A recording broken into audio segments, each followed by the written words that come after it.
When a powerful billionaire boarded a luxury flight with his baby, he never imagined the nightmare that was about to unfold. The cries of his little girl shook the entire cabin, and even with all his wealth and status, he couldn't calm her down. But then, out of nowhere, a poor teenager from the back of the plane walked forward. What happened next shocked every passenger on board and changed the billionaire's life forever. So watch this story carefully till the very end. You won't believe the twist. Don't forget to like this video. Subscribe to the channel and tell us in the comments from which country you are watching. The cabin lights were dimmed to a midnight blue as Flight 247 pushed west over the dark sweep of America. In Seat 2A, Owen Blake, founder and CEO of Neurocore Systems, looked nothing like the man from magazine covers. His tie hung loose. His eyes were red. In his arms, 8-month-old Lily arched and wailed in a key that sliced through noise-cancelling headphones and polite smiles alike. He had tried everything a father with money and no practice could try. Warm bottle, cool bottle, rocking in the galley until his forearms burned. A nap with ocean sounds. A different diaper. A second different diaper, because what if the first was a fluke? The flight attendant, kind and businesslike, had brought a tiny heated towel and suggested the football hold. Lily screamed harder, as if offended by football. First class shifted around him, a man in a suit opening and closing his laptop with theatrical sighs, a woman in a cashmere wrap turning to look back again and again, each look a small verdict. Owen knew some of them.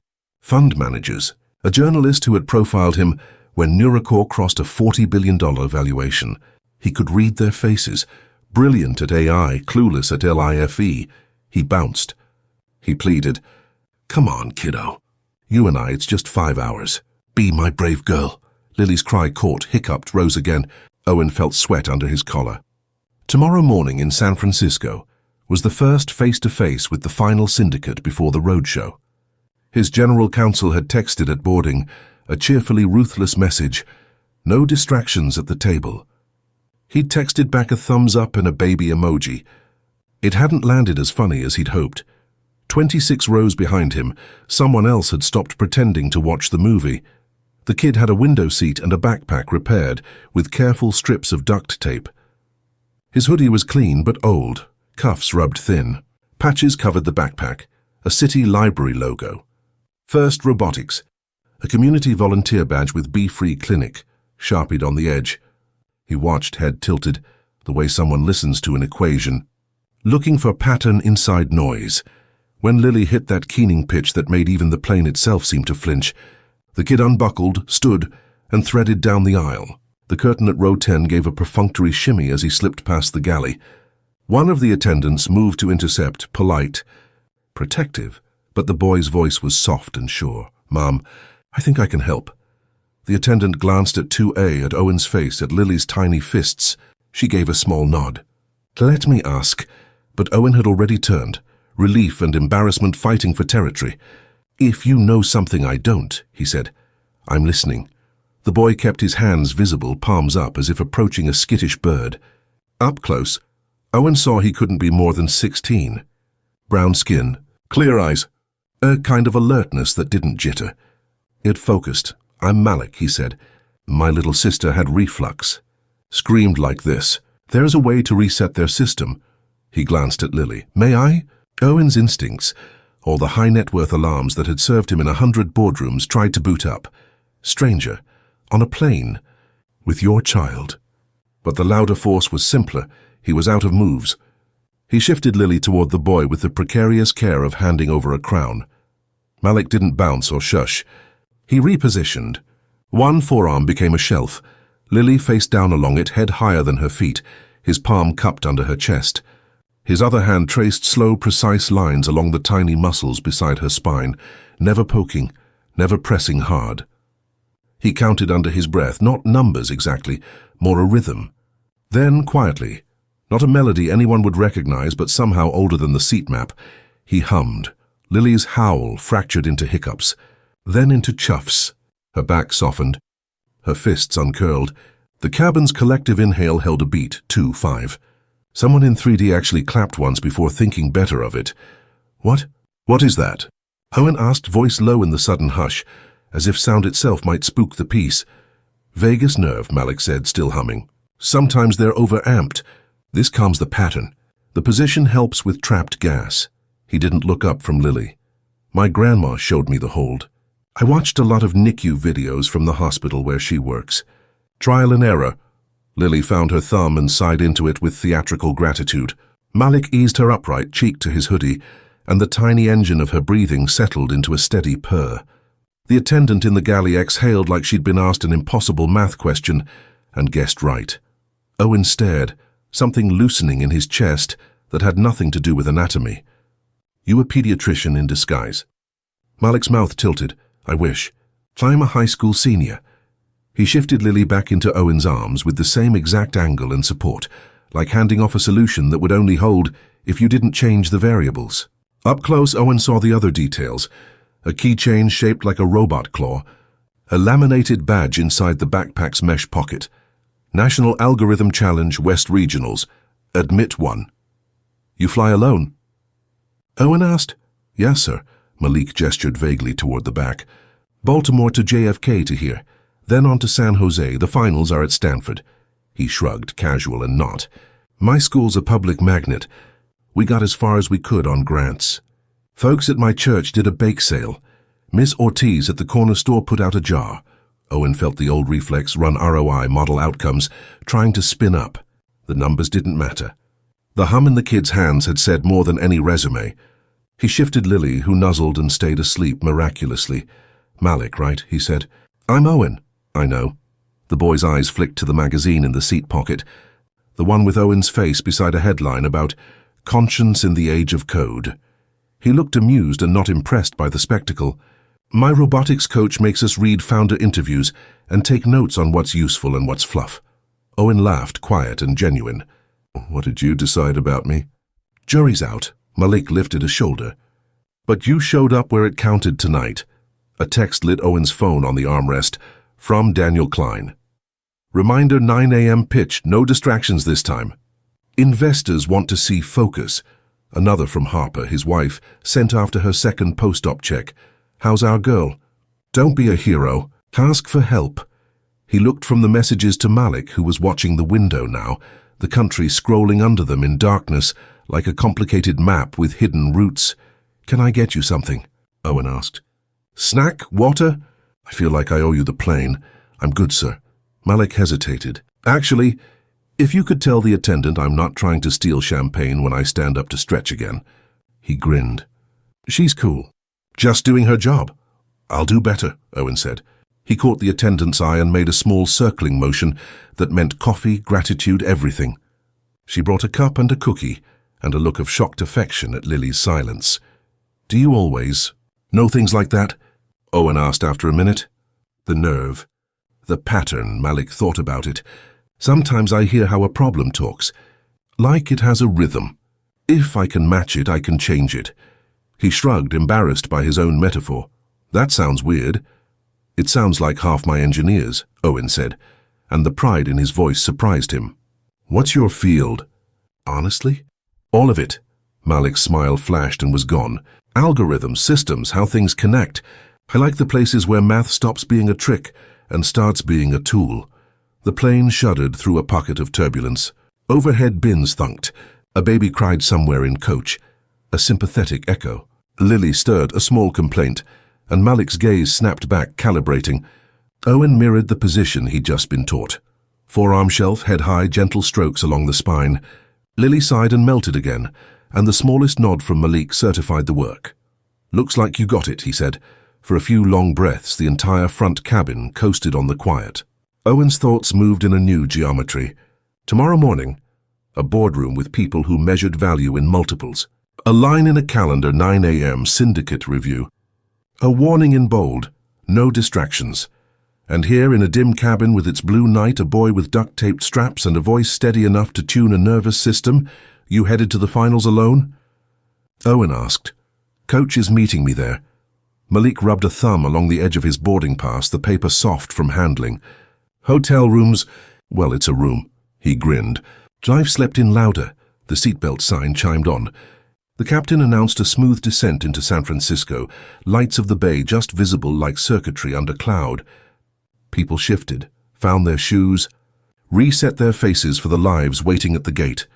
Owen looked down at Lily, lips parted, breath even, one fist open on his shirt like he was the only solid thing in the sky, and then up at Malik. An idea had been forming since the humming started. The way a picture forms in a developer tray. It felt dangerous, obvious, necessary. "Malik," he said, and the boy looked up, curious. "When we land," Owen went on, "I need 5 minutes of your time. I have a proposition that could help us both make our mornings work." Malik's eyebrows rose, not wary so much as wide open. "Yes, sir," he said. "I'll hear you out." The wheels touched down. A long, smooth roll. The brakes caught. As the cabin lights brightened and the plane turned toward the gate, Owen's phone vibrated again. A final underlined reminder from the man who measured distractions. He muted it. Harper's message sat above it like a counterweight. Ask for help. He looked at the kid who had quieted the loudest thing in his life with a hum and 2 steady hands. And for the first time that night, Owen felt the shape of an answer. They taxied to the gate, the cabin lights up to daylight, everyone suddenly in a hurry. Owen waited, letting half the plane surge ahead. Lily stayed asleep, a miracle burrito against his chest. Malik stood nearby with his patched backpack, hands tucked into the hoodie like he didn't want to take up space. At the jet bridge, Owen made it simple. "I have a syndicate meeting at 9, he said. "It will decide if our IPO roadshow lives or dies. I can't bring Lily into that room. Come with us to the hotel. I'll get you a room next to mine, pay you fairly, and you can stay with her while I present." Malik's eyebrows lifted. "Pay me fairly how?" "500 for the day," Owen said. "Plus your room. Plus I'll get you to Stanford by 3 for registration." Malik blinked. Sir, that's a lot." "It's what competence costs in a crisis," Owen said. "And you're competent." A few minutes later, they stepped into the cool glass and concrete hush of the international terminal. A driver held a Nuracore placard. Owen introduced Malik without ceremony. "He's with us." The driver nodded like it was the most normal thing in the world, took the diaper bag, and led them out into San Francisco's thin morning light. The city looked scrubbed.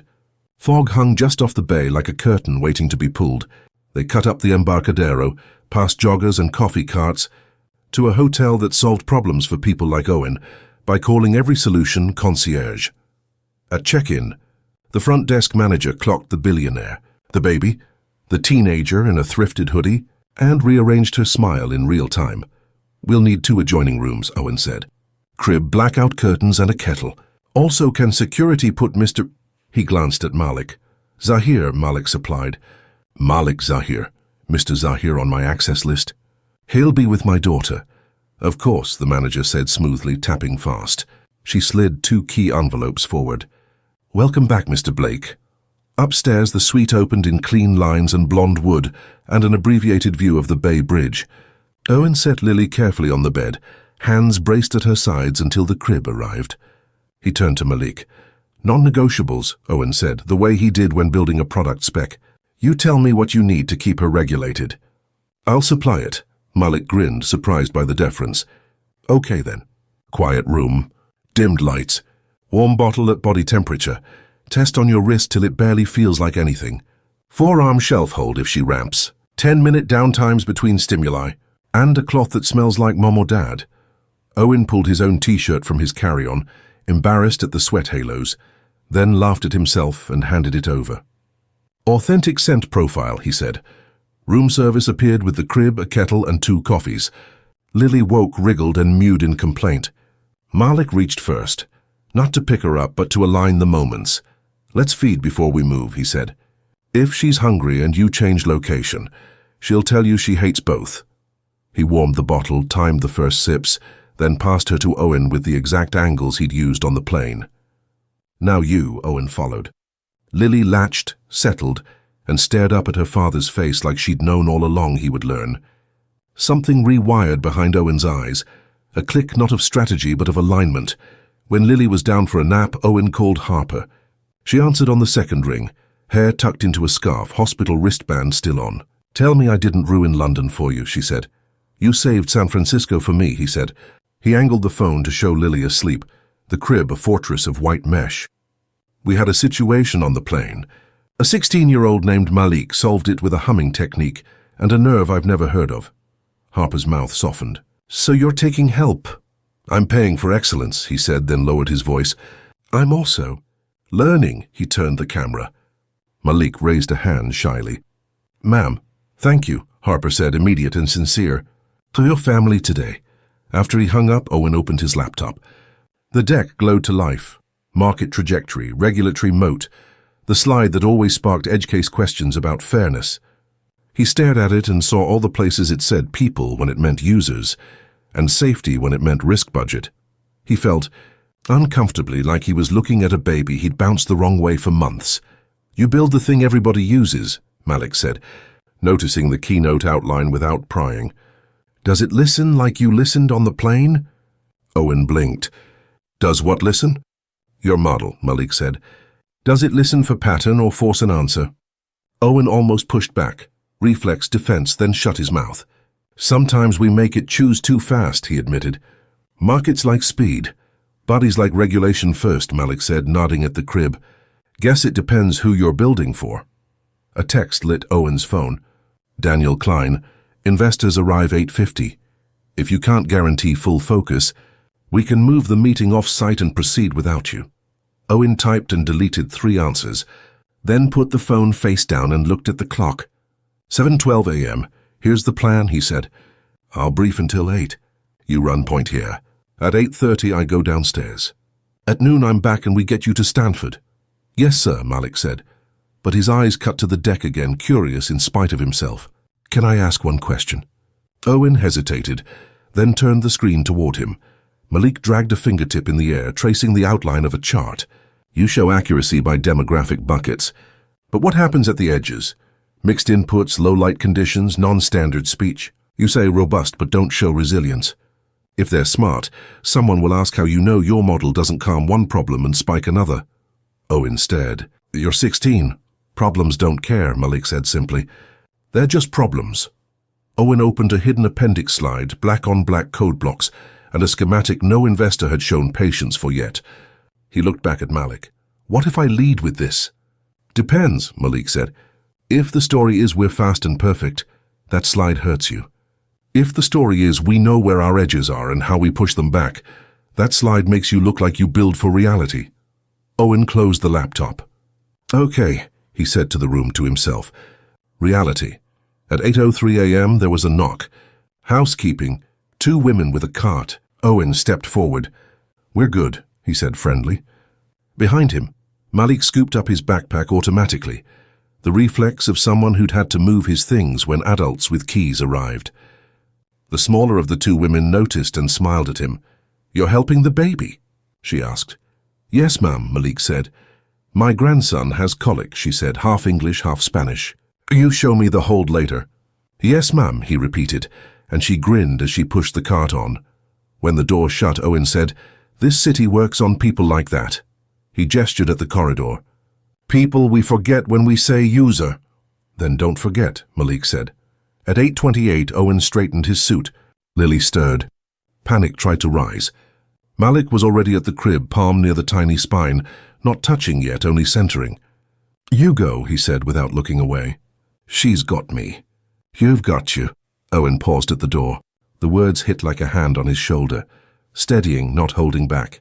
He crossed the lobby into a glass conference room with a view crisp enough to cut. 3 investors were already there. Daniel Klein stood at the head of the table, a smile sharp as a blade.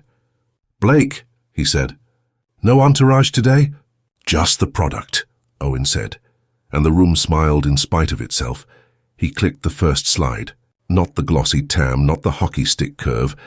A diagram of a failure mode and a patch process. There was an exhalation, surprise, then interest. What's this? Asked a woman from Grayford Capital, leaning forward. The most expensive thing we learned this quarter, Owen said, and how we learned it cheaply, hands steepled, pen stilled. He told the truth in a language they could finance. Margins earned by design discipline, risk measured like a living thing, resilience as moat. When the questions came, he didn't posture. He laid out edges and how they'd been pushed back. Investors glanced at one another in the way people do when they're recalibrating up. At 9:41, Daniel's phone buzzed and he didn't check it. At 9:58, he tapped his pen once, twice, then stopped. At 10:06, the woman from Grayford said, "This is the first deck I've seen this month that doesn't insult my time." Owen's pocket vibrated with a text. He ignored it through the last two questions, then finally glanced. From Malik. A photo of Lily asleep with a small stuffed fox tucked under her arm. The caption, "Stable. FYI, she prefers the slower flow nipple. Also, your kettle lies about boiling at 205. Owen swallowed a laugh and a lump at the same time. He clicked to the last slide. "Terms," he said, and the numbers rolled out like they'd been waiting for air. By 10:23, they had a handshake path and an afternoon slate with counsel. Owen walked out into the hallway, adrenaline vibrating in his wrists. He dialed upstairs before he even hit the elevator. "How's my CTO?" he asked when Malik picked up. Lily gurgled somewhere close to the phone. Malik chuckled. "Your chief tranquility officer is napping." "Your deck landed." "It did," Owen said. He pressed his forehead to the cool elevator glass and watched the city move. "Because I stopped selling magic and started selling work." "Work scales," Malik said. "That's what Coach says." "Your coach sounds useful," Owen said. "Are you ready for Stanford?" There was a pause. "Yes, sir," Malik said. "But there's something you should see first." "What?" Silence, then Malik again, slower. "Someone slid a note under the door while you were gone. It wasn't for you." Owen felt his spine go cold. "Read it to me." Malik unfolded paper against the phone. "It says, 'Kid, rooms like this don't open for free. Don't be naive. Ask him what he wants from you when the cameras are off.'" No signature. Owen tasted iron. Shame, anger, history he had not lived but had benefited from. "Are you okay?" He asked useless words and necessary ones. "I've seen worse," Malik said. "I also don't run from rooms I earned." Owen exhaled. "We'll handle it together after we get you checked in." "Copy," Malik said, practical as a pilot. The elevator doors opened to the lobby, bright and full of faces. Owen stepped out already rewriting the rest of the day. A call to security, a quiet word at the desk, a note to himself that even good places had ghosts. He tucked the phone away and lengthened his stride. Upstairs, Malik folded the note in precise thirds, slid it into the mesh pocket of his backpack, and checked Lily's breathing one more time. She exhaled a tiny whistle, life doing its ordinary miraculous job. He looked at the door, then at the crib, then at the clock. They had 2 hours to make it from a hotel tower to a campus where problems wore medals. Malik tightened his laces and reached for the map in his head, the one with real streets and invisible routes, and felt the same click Owen had felt downstairs. Both of them had just found a harder problem than the one they thought they came for. By noon, the bay was a sheet of hammered silver, and the wind off Market Street had the bite of salt and microclimates. Owen hustled back into the suite with a bag of slower-flow nipples and a receipt long enough to qualify as literature. Lily was drowsy, the fox tucked under her arm. Malik had turned the room into a quiet lab, bottles air-drying on a towel, a notepad on the table with times, ounces, naps, and tiny graphs that looked like the heartbeat of a day brought under control. "Status?" Owen asked. "Fed at 9:30 and 11:10, Malik said, tipping his notepad toward him. 10 minutes of tummy time. She prefers the hum in D. We're good to travel in 20. Owen grinned. "You make babies sound like systems." "They are," Malik said. "Just honest ones." Owen held up the shopping bag. "Hardware upgrades." They moved in a practiced rhythm now, sanitize, pack, check, double-check. The note that had been slid under the door lay folded on the table, the edges squared. A problem held in place until time allowed it to be solved. "I spoke to the manager," Owen said quietly, buckling Lily into a compact stroller. "They're reviewing hallway footage. I asked security to stay close but invisible. I don't want you feeling watched." Malik nodded once, the concession acknowledged. "I won't feel watched if I feel respected." "Fair," Owen said, and meant it. The elevator hummed them down. In the lobby, a photographer drifted near the plants like a shadow with a lens. Owen clocked him and shifted automatically, a human screen. They cut to the side exit, the driver already at the curb. "Stanford," Owen told him. "Robotics and math finals. We're about to get educated." Highway 101 unspooled in lanes and overhead signs. Malik watched the city fall away, fingers drumming lightly on his knee. "You ever been to my side of Baltimore?" he asked suddenly, eyes still on the road. Owen shook his head. I've been to East Baltimore for a Johns Hopkins panel. I doubt that's what you mean. It's not, Malik said. No accusation in it, only weather. My side's got talent and potholes and kids who can rebuild a drone from e-waste. We don't make the panels. We fix what falls off the truck. Owen stared out at the traffic, at the tech campuses that rose like glass promises. We'll change which panels get built, he said, hearing how big that sounded and making himself own it. You don't have to change the world, Malik said. Just don't walk past it. They turned off into Stanford's spread of palms and sandstone, students and parents moving like schools of fish around signs for the International Algorithm Challenge. Banners snapped in the soft wind. Logic, leadership, impact. Inside the registration hall, a table of volunteers in red tees processed a line with the speed of people who had turned logistics into art. Malik handed over his ID and invitation. The volunteer scanned the barcode and lit up. Welcome, Mr. Zahir, she said. Finalist pack, schedule, badge. Team practice rooms are in Gates. Presentation hall is Hewlett at 4 p.m. sharp. You'll have 15 minutes and 5 for Q&A. Thank you, Malik said, and the thank you had the gravity of someone who knew how many hands had carried him to this table. A voice behind them cut across the room, bright with the kind of cheer that has teeth. Owen Blake! We thought that was you. Owen turned. Two men in crisp blazers, unbadged, investors or journalists, it was hard to tell which at this distance, flanked a woman holding a phone angled up at perfect scandal height. Her smile dialed camera-friendly. Quick question, she sang out. Is Neurocore's chief ethicist now a miner from Baltimore you flew in and put in a hotel? Owen's spine went hot. Malik shifted so he stood between Lily's stroller and the lens, without even looking like he did it. The woman's eyes flicked to the stroller, landed, widened. Her smile got a new idea. We're off the record, Owen said evenly. And we're late. Everything's on the record, she said sweetly. Especially billionaires with unusual entourages. You got something you want to ask me? Malik said, his voice calm as a plumb line. Ask. But you're not putting a baby on your click-through. He angled the stroller a degree. Nothing aggressive, everything precise. The phone lowered a notch, not because she respected him, but because the choreography shifted, and the shot got worse. The two men looked at each other, recalculating. A tall man in a Stanford polo materialized with institutional grace. Folks, he said to the trio, this lobby is for registered participants and their families. Media hour is after the opening remarks. He turned to Malik. Mr. Zahir, Coach Nguyen is in Gates 104 and asked me to deliver you personally. Thank you, Malik said again. The word different now, this time it meant exit. They peeled off with the polo escort running interference. Owen could feel the tremor in his hands and the steadiness in his breath at the same time, a strange combination he recognized as rage harnessed. I'm sorry, he said when they cleared the doors into shaded colonnade. That was predatory. It was inevitable, Malik said. We're a headline if we let them name us. So let's not let them. Coach Nguyen was a slender man in his 50s, with a fade gone silver and eyes that had measured 1,000 kids and 1,000 problems. He hugged Malik in a quick, unembarrassed way. You're late, he said, which meant I was worried. Busier morning than expected, Malik replied, which meant I handled it. Nguyen clocked Owen, Lily, the stroller, the badge around Malik's neck. He connected dots with the speed of a mind trained on graphs.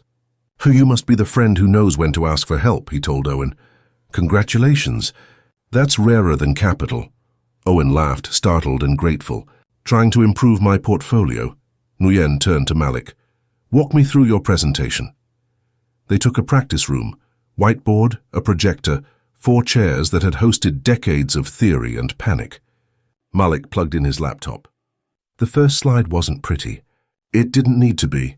It showed an urban map overlaid with a network, nodes, edges, weights, traffic patterns braided with public transit and emergency routes. Title, Adaptive Flow Under Uncertainty. Everyone models ideal flow, Malik said, laser pointer steady. But cities aren't ideals. They're sick days and broken signals and surprise parades. He advanced. My algorithm uses live inputs and confidence bounds to flex priority in real time without punishing any one corridor over time. Nguyen watched, nodding in places where most people don't even know there are places. Where are your failure cases? Here, Malik said, and the slide changed to show a heat map pulsing red where his system could overcorrect if the inputs lied. And here. He clicked to a mitigation routine: sandboxes, guardrails, throttles. You'll get questions about bias, Nguyen said. About who gets to move and who gets stuck. I'll answer with history, Malik said, advancing to red-lined maps from the mid-century layered under modern congestion. And with math that doesn't pretend the past didn't happen. Nguyen smiled at the corner of his mouth. Are you ready? Owen had not realized he was holding his breath until then. Lily squeaked. He adjusted the stroller canopy with a hand that did not shake anymore. They broke for a quick cafeteria lunch. Rice bowls, plastic forks, the blessed normalcy of student food. At a nearby table, a cluster of kids argued about whether dynamic programming was a flex or a crutch. Malik ate fast, then pushed the bowl away. Mr. Blake, he said, and Owen looked up at the formal address. Yeah? I read the note 3 more times, Malik said. I don't know who slid it, but I know what it's trying to say. The price shows up later. I don't run from caution. I do read it. Owen set his fork down. Name the price you won't pay, he said, out loud. So I can say it with you. I won't be your story, Malik said. I'll be my own. If your help ever wants to own me, I'll walk. Good, Owen said, the word as clean as a contract. If my help ever tries to own you, I hope you run. They shook on it. Not performative, not for any camera. 2 people setting a boundary with skin and bone. At 3:40, Hewlett Hall's doors opened to a room that hummed like a charged wire. Finalists sat in a front row that looked like the future. Braids, hijabs, hoodies, suits, every shade of skin and every kind of hunger. Judges chatted near the stage, names Owen recognized from journals he quoted when he wanted to sound grounded. Presentations began. A girl from El Paso used graph neural nets to predict wildfire spread with a humility that made her brilliance burn warmer. A boy from Seoul tuned cold chain logistics until vaccines moved like water. A kid from Appalachia modeled opioid intervention with a clarity that felt like a prayer. Then Malik was up, badge thumping once against his chest as if to knock, then steady. He didn't perform. He offered. Maps. Flows. Places where efficiency had paid for itself by making certain neighborhoods into permanent patients. Any system that improves average travel time by making one neighborhood wait longer is not neutral, he said. It's lazy. And it's political. The judges leaned forward. Questions came sharp and fair. Malik didn't dodge. He admitted where his bounds got wide and showed how he'd tighten them without lying. He boomeranged a trick question into a collaboration invitation so elegantly the room laughed. When he was done, he didn't bow. He looked at the back row like a kid scanning for a face he wanted to see. Owen stood without thinking, not caring that it made him visible, and raised 2 fingers, a signal Harper used from the door when Lily finally slept. I see you. Malik's mouth flickered there and gone. The final presenter closed to applause that felt like release. Judges huddled. The room murmured. Someone's phone went off with a song that made 5 kids groan in unison. The MC returned with envelopes. In 3rd place, she read, and the room clapped for a name that deserved it. In 2nd, another burst of noise. Owen felt time dilate in the old elastic way it does, when you can't tell if a moment is going to break you or make you different. And in 1st place, the MC said, for a presentation that combined rigor, realism, and accountability in equal measure. The door at the back banged open. A security guard leaned in and made eye contact with Owen. His hand lifted to his earpiece. His eyes said, "You need to see this." Owen's stomach dropped. He looked at Lily, at Malik on stage, at the guard again. He moved to the aisle, pulse loud. Mr. Malik Zahir of Baltimore, Maryland. The room detonated into sound. Malik froze, shock chasing triumph across his face. Coach Nguyen's head tipped back and he laughed, the kind that releases years. Owen clapped once, hard, then followed the guard into the foyer, the applause smearing behind him into a wash. A hotel screenshot waited on the guard's phone. Owen and Malik in the lobby that morning, captured at a bad angle with Lily half visible, the photo boxed in red by a blog that loved innuendo and hated context. The headline read, "Billionaire's New Intern." Questions swirl around Neurocore CEO and teen prodigy. Owen's first thought was rage. His second was calculation. His third was Lily. "Who's pushing it?" he asked. "An aggregator," the guard said. "Already scraped by a bigger outlet. It's moving." Owen's hands wanted to smash something. Instead, he breathed until the edges came back into focus. He looked through the auditorium doors at Malik on stage, trophy now in his hands. A future bright enough to blind. "So okay," Owen said to the guard, to the hard problem he hadn't chosen and would not dodge. "We do this clean. A statement with facts, no heat. We get consent from Malik and Coach, and we get Lily somewhere no lens can find." He texted Harper, "Storm incoming. Not about product, about us. I'm going to make it boring with the truth." He hit send and slid the phone back into his pocket as the doors opened and the winners spilled into the foyer on a wave of cheers and camera flashes. Malik stood at the center of it, dazed and grinning, the trophy a weight that finally felt like it belonged in his hands. He spotted Owen, and the grin faltered as he read the air around him like a second language. "What happened?" he asked. Owen nodded at the corner, away from the crush, away from the phones. "A story that belongs to us got stolen," he said. "We're taking it back. With your permission." Malik looked down at the trophy, then at Lily, then at the world that had decided they were content. He lifted his chin a degree. "Let's write it ourselves," he said. They stepped into a quieter hallway, the three of them, and began to decide which truths deserved microphones and which would do their work better in private. Outside, the palms rattled, and the wind off the bay shifted like a crowd changing its mind. They ducked into a side corridor off Hewlett, the noise of the award crowd dimming to a muffled surf. Coach Nguyen closed the door behind them and took out a yellow legal pad like it was a shield. "2 tracks," he said, crisp. "Safety and story. Safety means the baby first. Story means we control the language before anyone else decides what this is." Owen nodded. "Lily goes to a family lounge, no cameras, limited access. I'll call hotel security to rotate staff and pull that hallway footage. For story, I don't speak without Malik's consent. Full stop." Malik balanced the trophy against his hip and breathed once deep. "We tell the truth like a spec," he said. "Not a plea. Facts, sequence, boundaries." Nguyen's pen moved. "Draft it." Owen's thumbs hovered over his phone. "I'll send this from my account and the company page," he said, then paused and looked at Malik. "Unless you want it from yours first." "Post from yours," Malik said. "You're the lightning rod. I'll quote it so no one can twist my words." Nguyen circled a bullet point. "Include that Stanford's media desk will host questions. Make the lobby vultures walk through an institution instead of a rumor mill," Owen typed. "Reading aloud, plain as a ledger. Earlier today, a finalist at the International Algorithm Challenge, Mr. Malik Zahir, helped my 8-month-old daughter during a difficult flight by teaching me a safe, calming technique. I asked him to watch her for 2 hours this morning while I presented to investors. He was paid market rate and provided a separate room and security clearance. I'm grateful to him, his coach, and his community. Any suggestion that this arrangement was anything but professional is false. Please direct press inquiries to Stanford's media office and Nuracor's press line. Out of respect for my child and Mr. Zahir, we will not share images of the baby. Today's story is Malik's achievement." "Add one more line," Malik said, eyes steady. "Say I don't accept gifts tied to publicity. I'm competing on merit.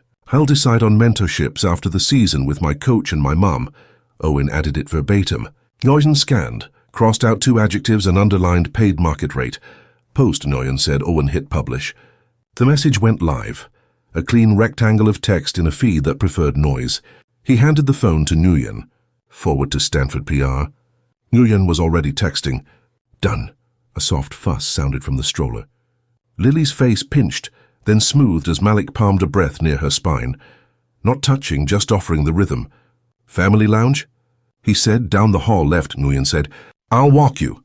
They moved as a unit. At the lounge, a receptionist with the aura of 1,000 solved crises scanned Owen's badge, Malik's finalist ID, and Lily's stroller pass, an ad hoc sticker Nguyen had conjured from somewhere. "You'll have quiet here," she said. "No cameras. Inside, couches, a rocking chair, a shelf of children's books whose spines were softened by love."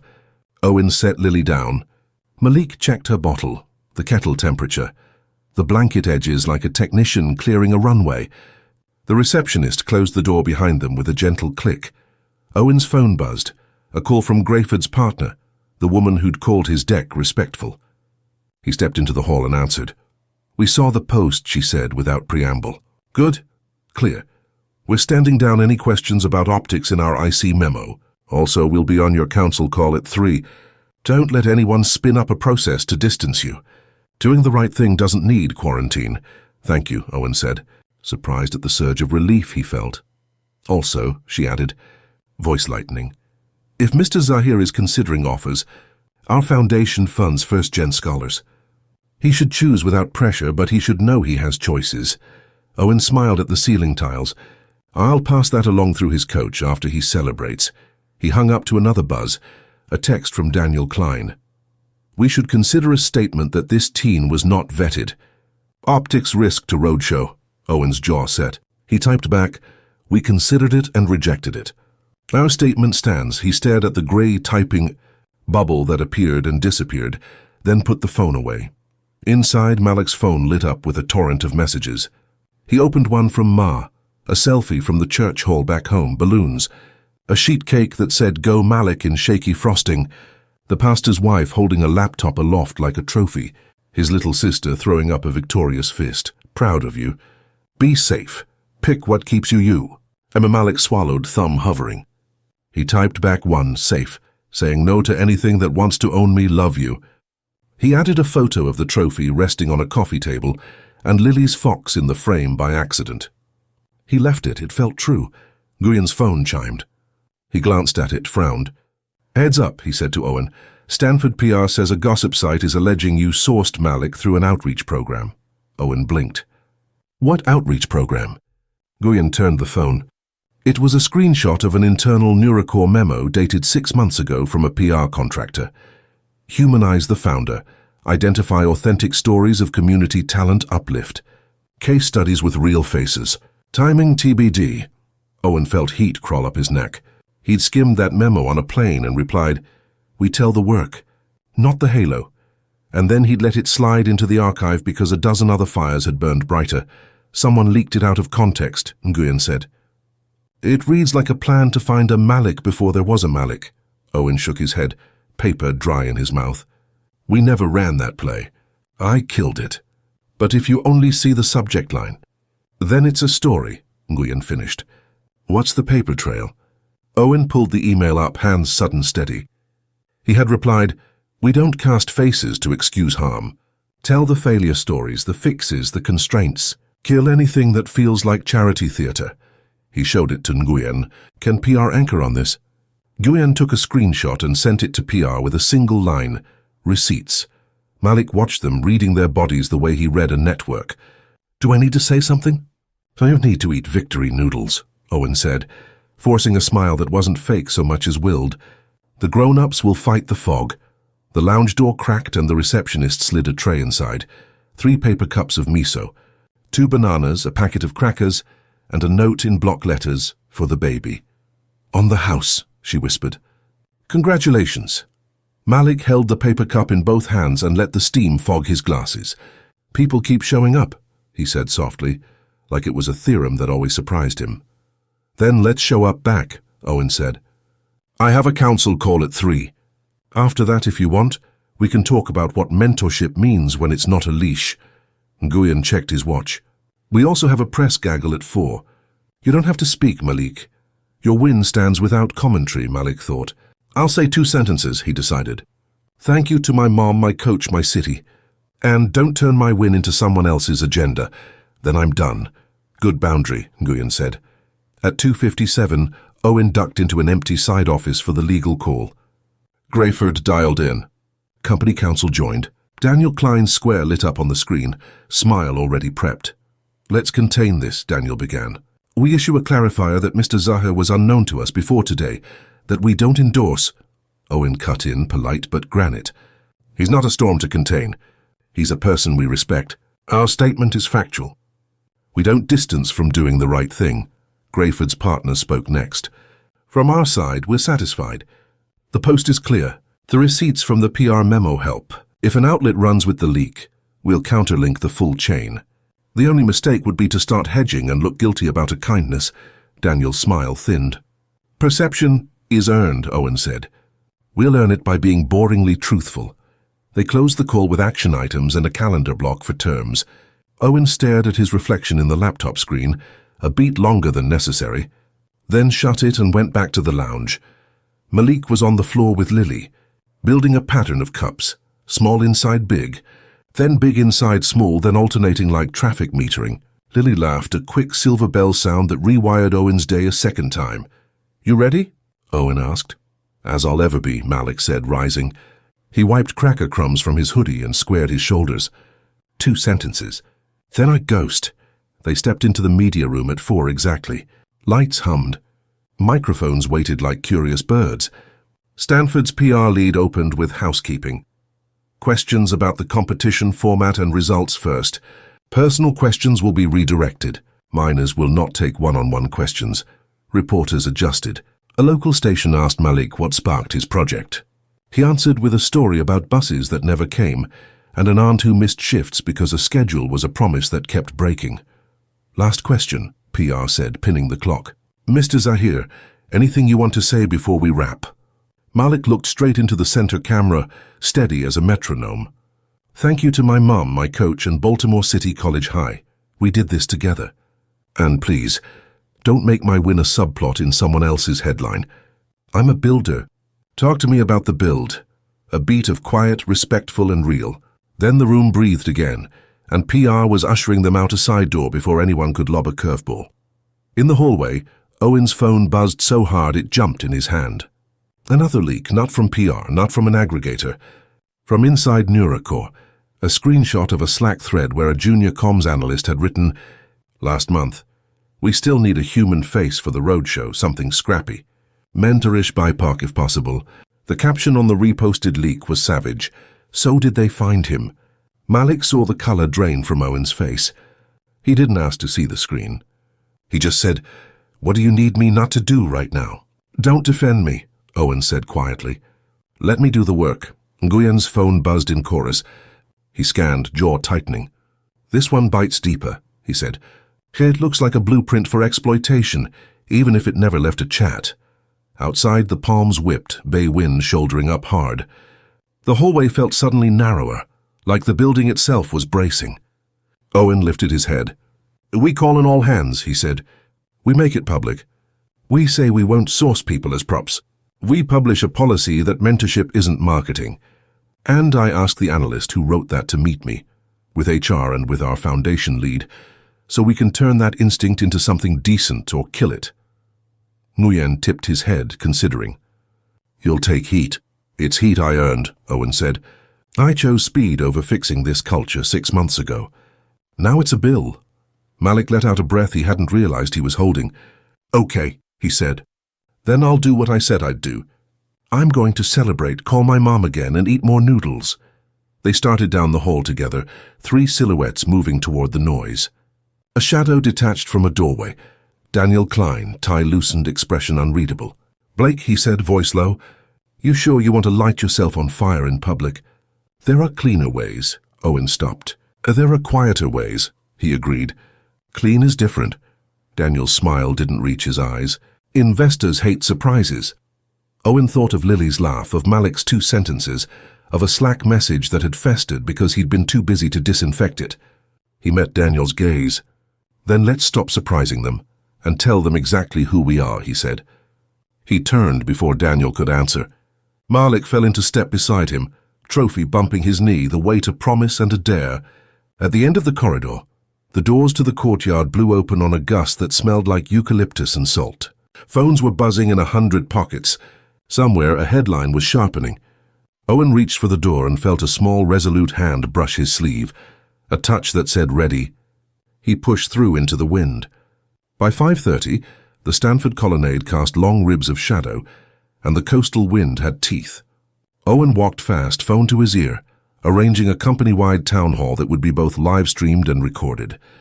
Beside him, Malik carried his trophy like a carry-on, practical, precious, not the point. At the family lounge door, Owen knelt by the stroller and kissed Lily's warm forehead. "I'm going to speak plainly," he told Malik, and then, surprising himself, "and I'm going to ask for forgiveness where I fell asleep at the wheel." Coach Nguyen nodded. Own the nouns. Not mistakes were made. Say who did what and what stops now. They reached a quiet conference room Stanford PR had loaned them. White walls, a lens, a wired mic. 10 minutes later, the NeuroCore banner at the bottom of a stream lit up. Company Town Hall, open session. Owen didn't sit. He planted his hands on the table and looked straight into the camera. Team, he began, voice level, 2 things are true at once. First, this morning a brilliant high school senior, Mr. Malik Zahir, helped my daughter and then watched her professionally so I could do my job. Second, inside our comms there were proposals that treated human faces like optics for our roadshow. I rejected those proposals in email. I didn't do enough to root out the mindset behind them. That's on me. He didn't wait for PR polish. He laid out receipts. He read the line he'd written months ago. We don't cast faces to excuse harm. He said it again in the present tense. Effective immediately, he continued. We are publishing a mentorship and representation policy. It has 3 clauses. 1, mentorship is never marketing. 2, no story about a partner or a person we support is shared without their consent, timing, and terms. 3, any program that touches people, scholarships, pilots, outreach, reports to our foundation with independent oversight, not to PR. He paused. We'll hold listening sessions on the record. I'll be there. If you think this is a stunt, say it to my face. If you wrote the Slack message that's trending, you'll meet with me, HR, and the foundation to redesign your instinct into something that serves people, or we'll end it. Questions flew in the chat, some grateful, some furious, some surgical. Owen took them without a filter. On one he said, I don't know yet.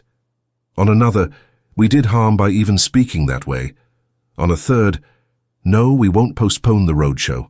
We'll proceed as a company that earns trust by telling you where we're soft and how we're hardening. He closed with one more thing. Today's headline is not us. It's Mr. Zahir's win. Don't let our mess steal his light. He ended the stream, exhaled, and in the sudden quiet realized his palms hurt from pressing the table. A knock. Stanford PR again, holding a printout. Hotel reviewed the footage, she said. The person who slid the note wasn't staff. It was a freelance stringer for a gossip site. He followed you from the lobby and tried to provoke a reaction. Name? Owen asked. She handed him a page. Already banned from campus property.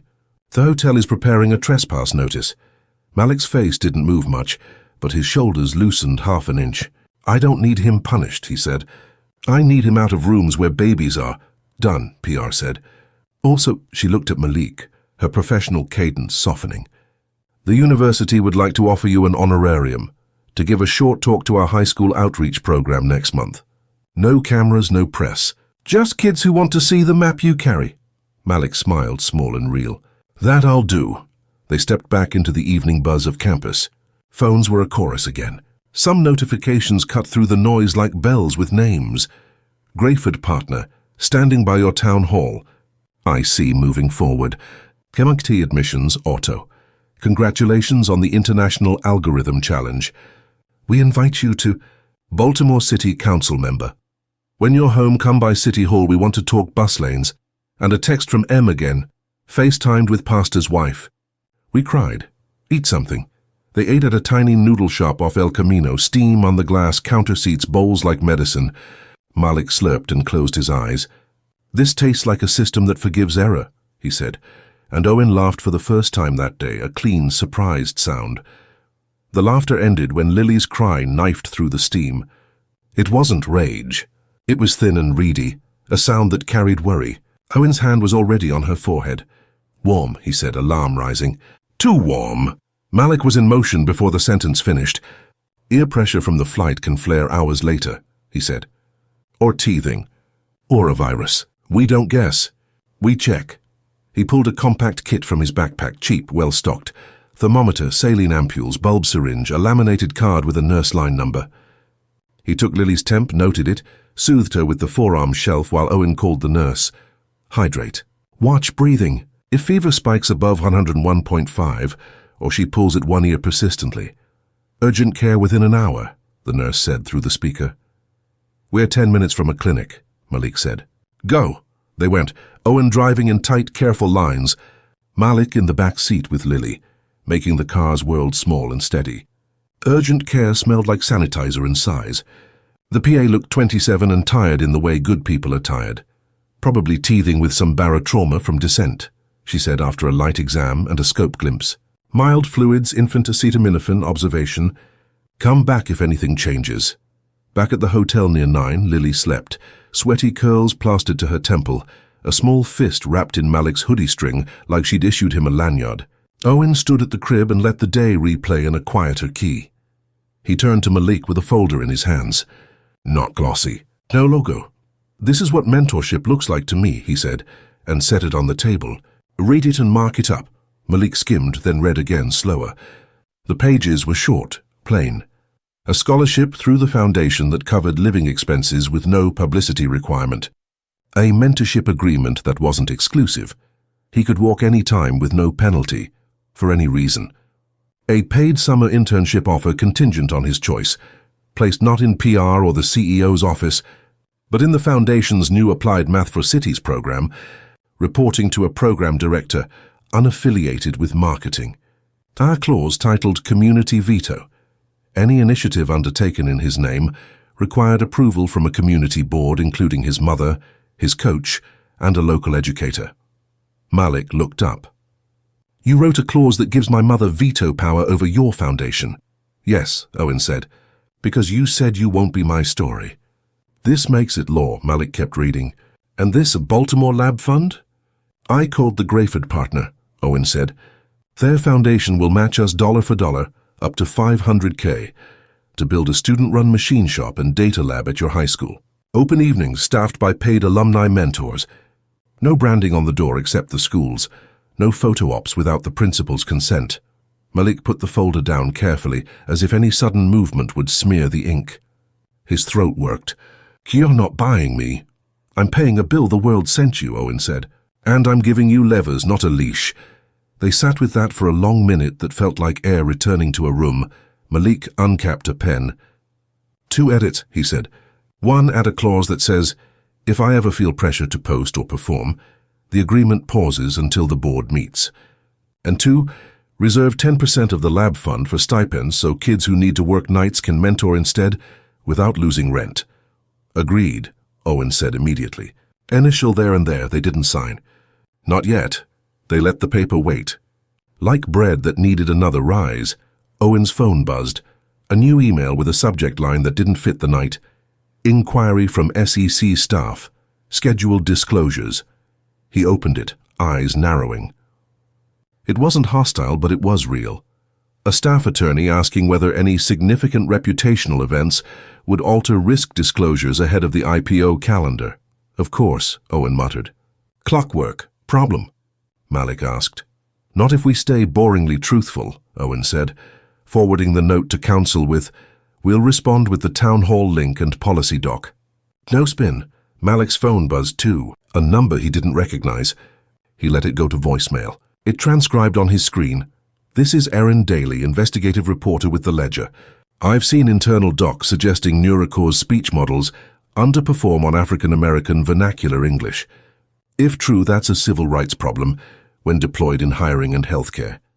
I'm calling because Mr. Zahir's presentation made me think he's the kind of mind that would want this fixed. Call me if you want to talk about making your city safer for your people. Malik read it twice. He looked at Owen. I don't work for you, he said. Not a warning, just a boundary. I know, Owen said. But if our models fail like that, I work for you. Silence deep and necessary. In the crib, Lily sighed, the small whistle of her breath evening out. The city beyond the glass pulsed like a circuit board, lights closing for the night. Others just opening. Coach Nguyen texted a photo from the hotel down the hall. Him in socks, feet on a coffee table, trophy propped on a stack of math journals like a plant. The caption, rest. Tomorrow is also real. Malik set the folder beside the crib and looked out at the bridge lights. We'll call her back, he said of the reporter. Not to leak, to listen. If the model is deaf to how my city talks, your safety is a rumor. Owen nodded. We'll bring in outside auditors. Community testers, pay them. Publish the deltas and hire, Malik added. Not just fellows. Engineers who speak the dialect you ship into. Not culture fits, culture fixes. Owen felt something that had started on the plane become a plan, then a policy, then a promise with deadlines. It wasn't redemption. It was work. Near midnight, Harper FaceTimed from home. "How's my girl?" she asked first. Owen turned the camera to the crib. Lily, cheeks flushed but cool now, slept like she owed the world nothing. Harper exhaled. "And the storm?" she asked. "Windy," Owen said. "We built better walls." Harper noticed the folder on the table. "What clause did he add?" she asked, smiling. "2, Owen said. "One that pauses us if he feels used. One that pays kids to mentor." "Good," Harper said. "Tell him I said good." Malik leaned into frame. "Ma'am, your husband learns fast." "He had a teacher," Harper said. "Get some rest, both of you." They ended the call. The city hummed. Somewhere the blog kept spinning. Somewhere the Ledger reporter sharpened her notes. Somewhere a Greyford analyst turned Owen's town hall into a bullet point. Risk acknowledged. Mitigations underway. Owen dimmed the lights. Malik curled on the sofa, hoodie up, one hand on the backpack strap like always. Owen watched the kid who'd tuned his daughter's nervous system with a hum and tuned his company with a sentence and thought, in the morning, we start with the speech model. He set an alarm for 6, then another for 6:03, because fathers and founders both needed redundant systems. He lay on the carpet next to the crib until Lily's breath made a rhythm he could wear like a blanket. At 2:11 a.m., a notification slid across both their phones at once, the kind that overrides Do Not Disturb when it comes from a shortlist. Security alert, lobby. Owen was up before he was fully awake. Malik was already at the peephole, silent. Down in the lobby, 2 men in suits were arguing with the night manager. One held a camera bag with a network logo. The other had a badge from a rival fund. "We're here to see Mr. Blake," the fund guy insisted. "Urgent matter. Shareholder concerns." The night manager shook her head. "Guests are unavailable." The cameraman spotted the security lens and lifted his hand in a little wave, meant for the broadcast. A gesture that said, "We'll make a scene if we must." Owen's phone buzzed with a text from Daniel Klein. "They won't stop. We could drown this. Or we could hand them the biggest quote of your life." Owen looked at Lily, at Malik, at the folder on the table with its clean clauses and stubborn edits. He put the phone down without replying.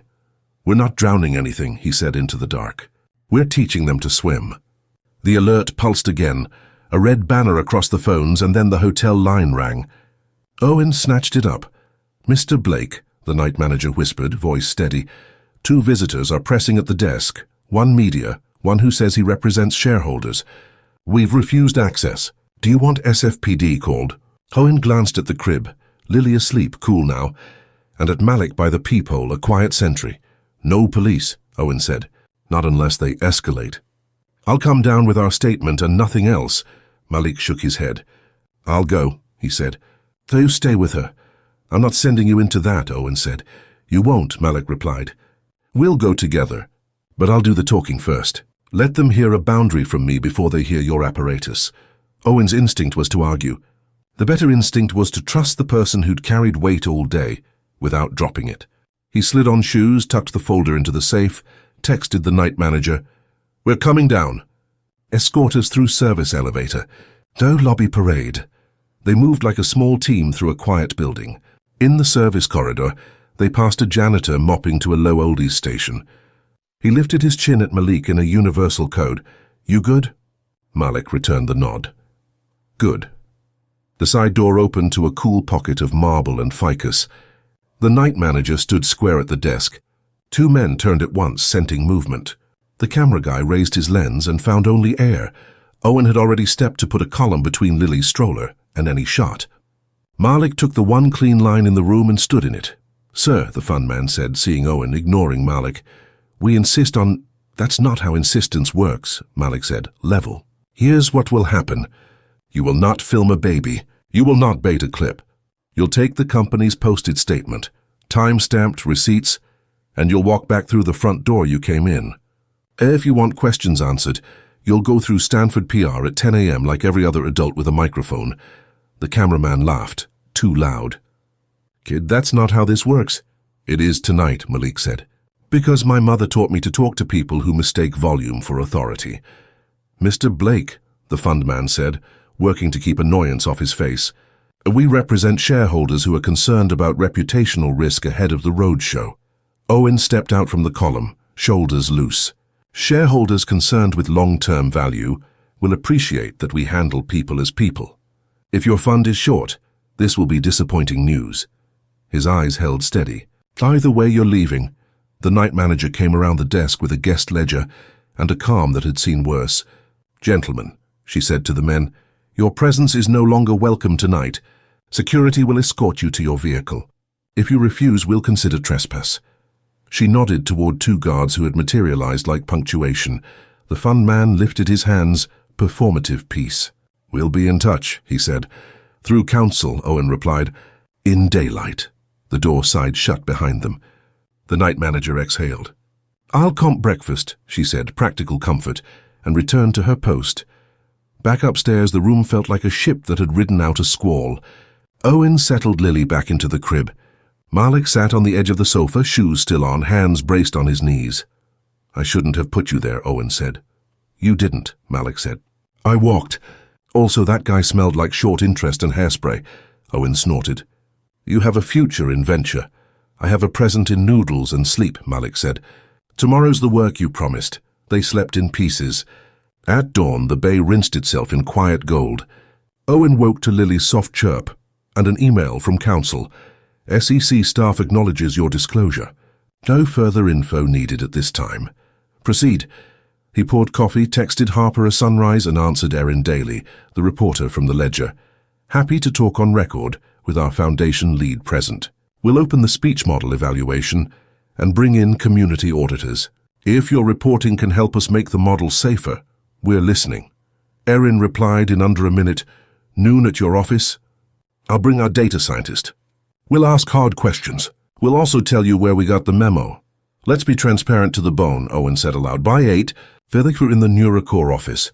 Glass and light and a whiteboard wall that still held a ghosted equation from the night the team cracked a latency problem. The lobby receptionist blinked at Malik's trophy, smiled and slid visitor badges over. Owen added Malik to the access list with a permanent toggle that made Daniel Klein raise an eyebrow when he saw the screen. You're really doing this, Daniel said in the elevator. Inviting a reporter to pick our models apart. On the record, building for reality, Owen said. Your favorite phrase when it sells. Daniel watched Malik's reflection. And the kid? A winner, Owen said simply. In the model lab, the team gathered, engineers with coffee, an ML ethicist who had been hoarse for months from shouting into wind, the foundation lead, HR, counsel, and a new face Owen had asked to come in. An outside facilitator from a community org that did audit work for hospitals. Erin Daly arrived with a colleague in jeans and a backpack that probably held the sharpest thing in the room, clean code. Erin shook hands, said hello to Malik like he was a peer, and got to it. Your ASR and NLU underperform on AAV by a margin that matters, she said after preliminary pleasantries, sliding printouts across the table. We replicated with a public data set and a private set curated with consent. Error rates that hurt in hiring and healthcare contexts. You know the literature, so what now? The old reflex to hedge to contextualize until a problem looked less like a problem rose and passed. Owen looked at his team, at the ethicist who had been right at Malik, who watched patterns like other people watched weather. Now we fix, Owen said. In public.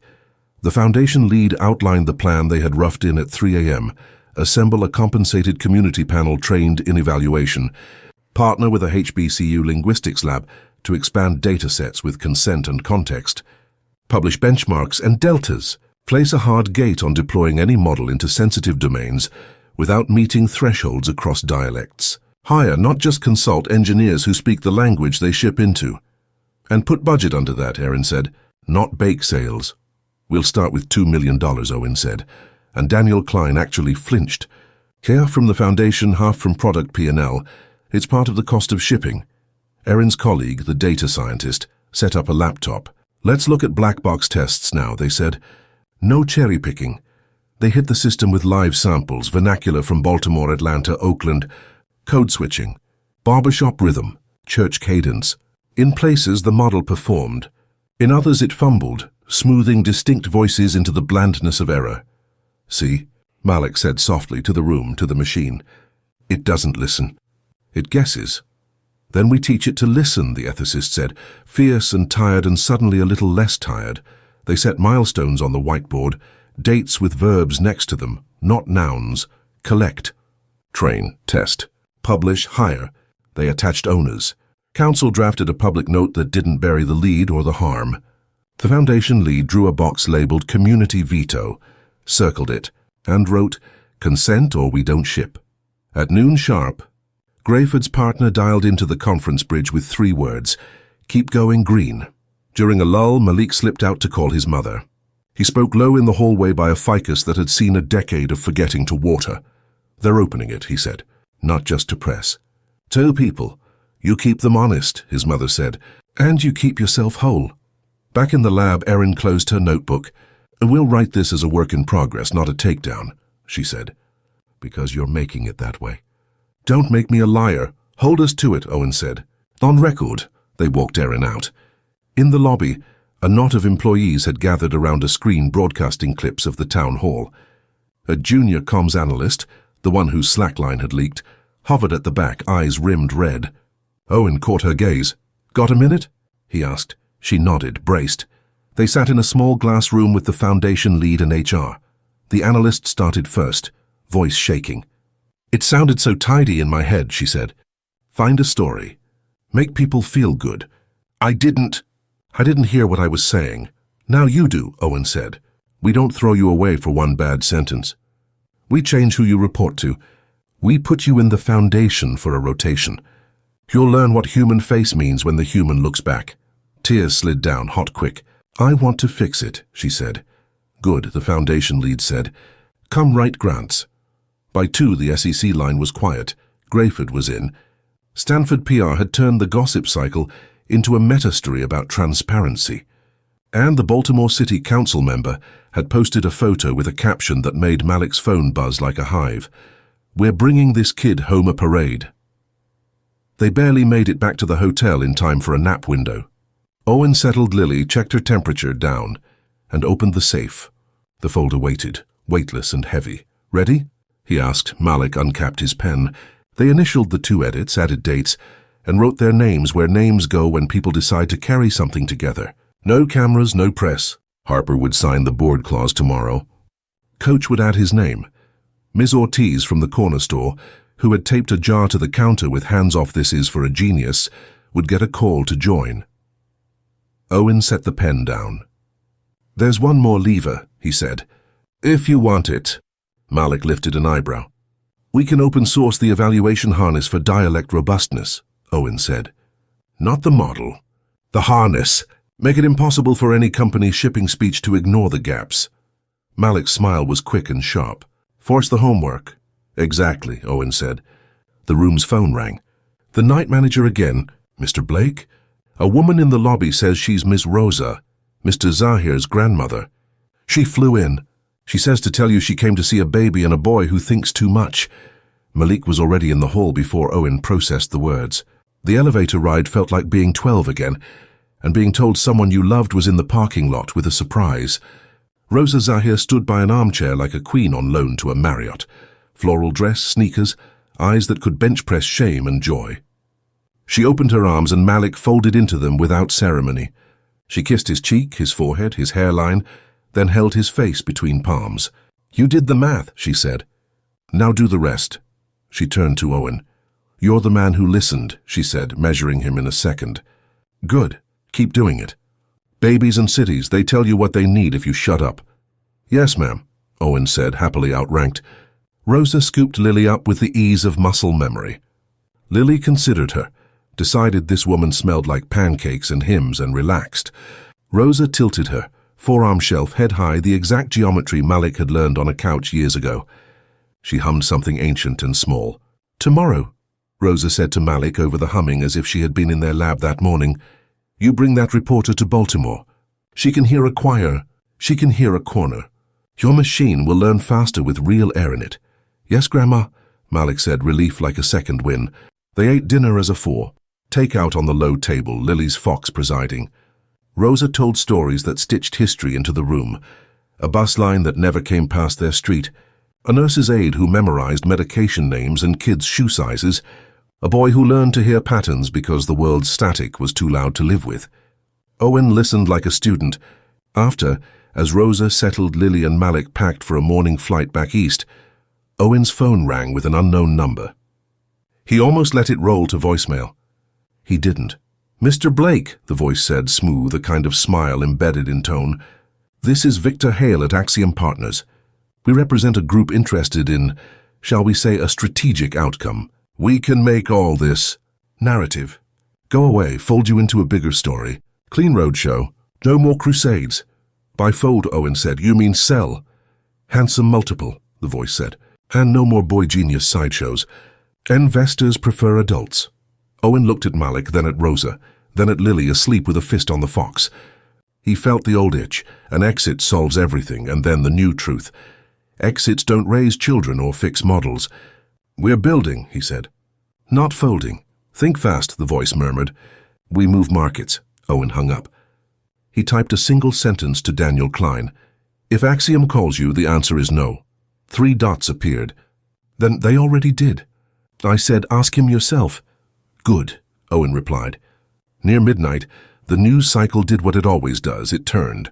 A clip from the town hall trended, not because of outrage, but because a CEO had said, "We did harm," without a lawyer standing over his shoulder. A photo of Malik at the lectern with the caption, "Talk to me about the build," got more shares than the gossip angle. The Ledger's teaser read, "We asked Neurocore about dialect bias." They opened the door. In the quiet after, Rosa stood at the window and watched the Bay Bridge blink. "You know what I want," she said without turning. "What?" Malik asked. "An algorithm that knows when to shut up and let people sing," she said. "Some things ain't for parsing, they're for praising." "Edge case," Malik said, grinning. "Sacred case," she corrected, and her laugh filled the room. Owen checked the morning itinerary. 6:40 a.m. to Baltimore for Malik and Rosa. 9 to 1 a.m. internal sprint on the harness. Noon with Erin at the airport before her flight east. 3:30 p.m. term sheet review. 6:12 p.m. lullaby. He slid the folder back into the safe and looked at the boy who had become a lever, the grandmother who had become a compass, the baby who had become the company's metronome. He felt the shape of tomorrow. Harder, cleaner, not perfect, real. His phone buzzed one more time. "Fair text from Daniel. You know this makes enemies," Owen typed back without thinking. "Good, then we know which way to face." He turned off the lamp. The room went to the soft grey of a city resting between problems. The wind came up and rattled the window a little, like a reminder and a rhythm. In the morning they would carry the work east, into a church hall and a lab that didn't exist yet except on paper, into a city that had taught Malik to hear pattern under noise. And somewhere in that pattern, a new twist waited, already moving toward them like a train you can hear before you see it. Morning cracked open like a clean page. Malik and Rosa boarded the first flight east, trophy tucked under Rosa's tote like a loaf of bread for church. Owen stayed in San Francisco with Lily and a list. Open-source the dialect evaluation harness. Publish the policy. Meet the Ledger at noon. Keep the roadshow on rails. At 9 a.m., Neurocore's GitHub pushed a repo live, Dialect Robustness Harness, with a README that started, "If your model can't hear your neighbors, don't ship." Engineers began forking it before the tweet thread finished. At 10:15, the board dialed in. Daniel Klein Square was there, jaw tight, eyes alert. "You've made enemies," he said without preamble. "I've made a map," Owen replied. "Investors can read maps." Grayford's partner nodded. "We underwrite clarity. Proceed." Noon in a glass conference room with a view of the bay. Erin Daly and her data scientist clicked open laptops. The meeting was less an interview than an audit jam session. They hit the live model with barbershop cadence, Philly clip, code switching that oscillated sentence to sentence. They marked misses in red, near misses in orange. The ethicist wrote dates on the whiteboard with verbs, collect, train, test, publish, hire, and owners next to each. "So when we write this," Erin said at the end, "it's not a takedown, it's a record." They opened the door. "Now they have to keep it open." "Put my name on that," Owen said. "Then hold me to it." Across the country, the plane dipped over Baltimore Harbor. Malik pressed his forehead to the window. "Home looks like a circuit board," he said. Rosa squeezed his hand. "Circuits need current," she said. "Bring some." A city council aide met them at the curb with a handwritten sign that said, "Zahir, Grandma plus genius," and a grin. They drove straight to the church hall where balloons sagged gently in last night's tape, and a folding table held 3 pans of mac and cheese like gold in aluminum. Ms. Ortiz from the corner store stood guard over a jar relabeled, "Lab Fund, hands off." Erin and her colleague arrived with portable mics, consent forms, and cash envelopes for community testers. "We're not mining people," Erin said to the room. "We're hiring them." Rosa nodded approval.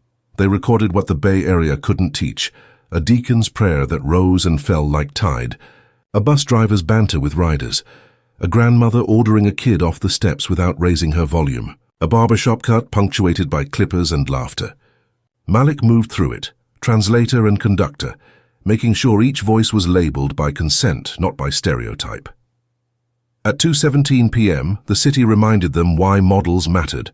A water main burst near Lexington Market, sending a geyser of brown water into the street. An ambulance lights hard was pinned in a sudden knotted grid. Sirens Dopplered, frustrated. The Doty group text lit up on Malik's phone. Coach Nguyen had looped him in months ago to a beta channel as a mentee observer. Today, someone bumped him to contributor. "We're testing in the wild," the city traffic engineer typed. "Your algorithm says send the ambulance 4 blocks south, then west, then back north against the grid's suggested green wave." "That's counterintuitive. It's also the only path that doesn't punish the same corridor twice in 10 minutes, Malik replied, eyes on 3 live feeds and a confidence-bound graph. "Do it, I'll track variance." The DOT hesitated half a beat. Then the traffic lights shifted in a pattern that looked wrong to casual drivers and perfect to the math. The ambulance took the unpretty route that saved minutes instead of optics. It cleared the knot and slid into the main hospital's bay, as if the city had been designed for that exact emergency. Erin watched Malik watch the screen, saw the kid who'd just turned a thesis into asphalt. "That's your lady," she murmured to herself. "Not a billionaire. A fix." By evening, the church hall had emptied to a hum. Rosa packed leftovers as if nourishment were a dividend. Malik stepped outside into air that smelled like rain and buses and dinner. His phone buzzed. "Owen, how'd it go?" Owen asked, Lily babbling somewhere in the background. "We taught and learned," Malik said. "The city gave us a pop quiz. We passed, barely," Owen laughed, tired, clean. "Erin publishes at 8. We've got a term sheet at 3. And Harper says to tell you she signed the board clause with a smile. Grandma will sign it with a pen that's been through battles," Malik said. "Good," Owen said. "Hey, about Daniel.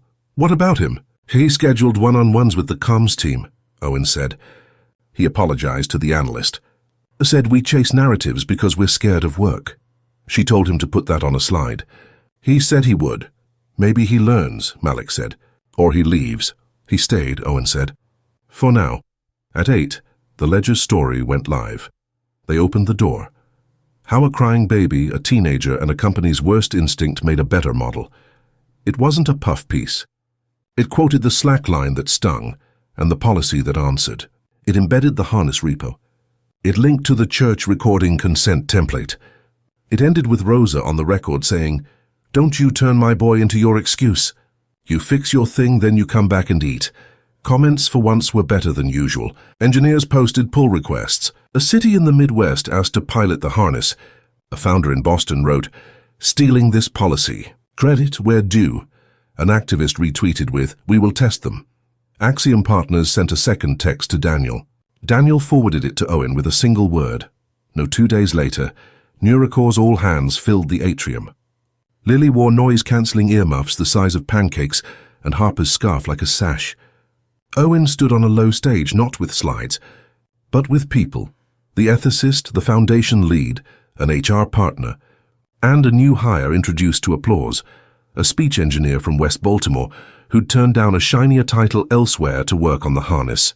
"We're building this with a veto board," Owen said, nodding to the live stream where, split screen, Coach Nguyen and Miss Ortiz and a Baltimore school principal beamed in from folding chairs.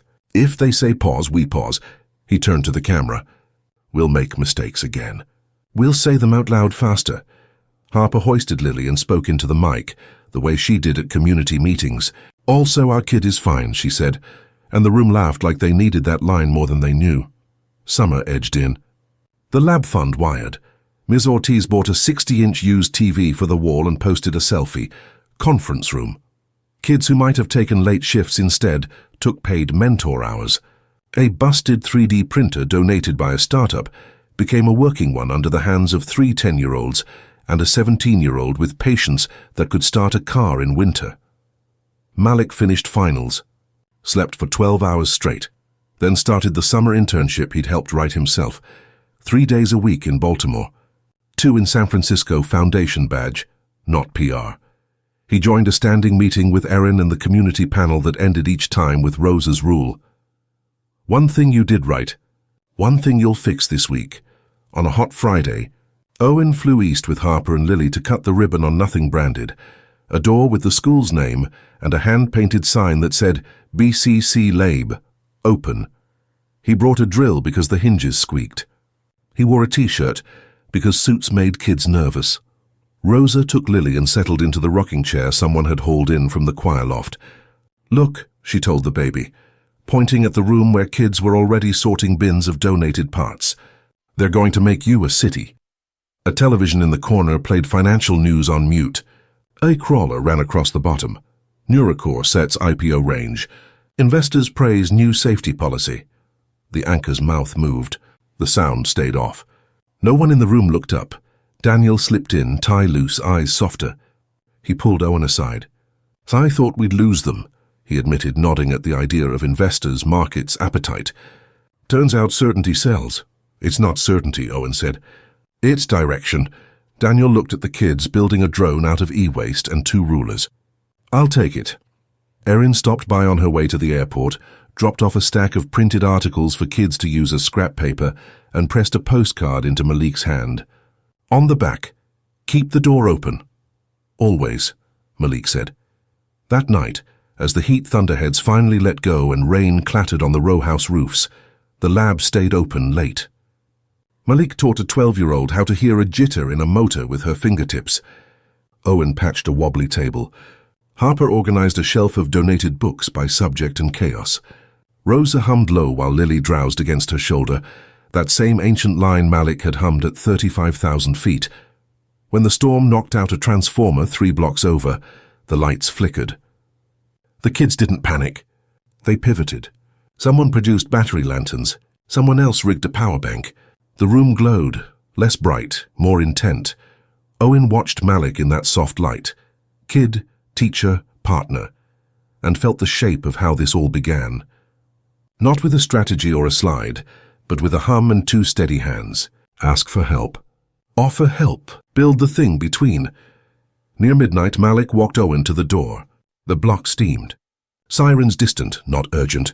A bus exhaled at the corner and rolled on. What's next? Owen asked. Work, Malik said. More of it, harder. Boring sometimes. Beautiful sometimes. And you? I go to MIT, Malik said, smiling like a dare. I come back on breaks. I help the city learn to listen to itself. I keep my clauses. I keep my mom's veto. And when people try to turn me into a headline, I hand them a harness. Owen laughed. Deal. They shook hands and didn't let go for a second longer than business people do. Then Malik turned back into the lab where kids were arguing about how to brace a frame, and Owen stepped into the rain, which felt like absolution and also like water from a burst main. Messy, needed real. He texted Harper, on my way, bring the lullaby. Back in San Francisco a week later, after the S1 went public, and the first investor Q&A asked about risk and Owen answered with receipts instead of spells, after the harness repo hit 10,000 stars, and a city in the Midwest sent a photo of a rerouted ambulance with a thank you note, after Lily cut a tooth and screamed and then didn't, because her father knew the hold, Owen taped a paper above his desk. Work scales hum first. Sometimes late, he'd play the video Rosa had sent of the church choir singing over a table of schematics. The sound didn't need passing. Dwight needed praise, and on a night when the market closed green and the inbox was a fire he could walk away from, Owen set his phone down and just listened. Somewhere 3 time zones away, the lab door clicked shut on a day of building. Somewhere a bus came on time. Somewhere, a kid with duct tape on his backpack counted out a rhythm and changed a system to match. That was the twist no headline could hold. The future had a hum, and it wasn't coming from machines alone.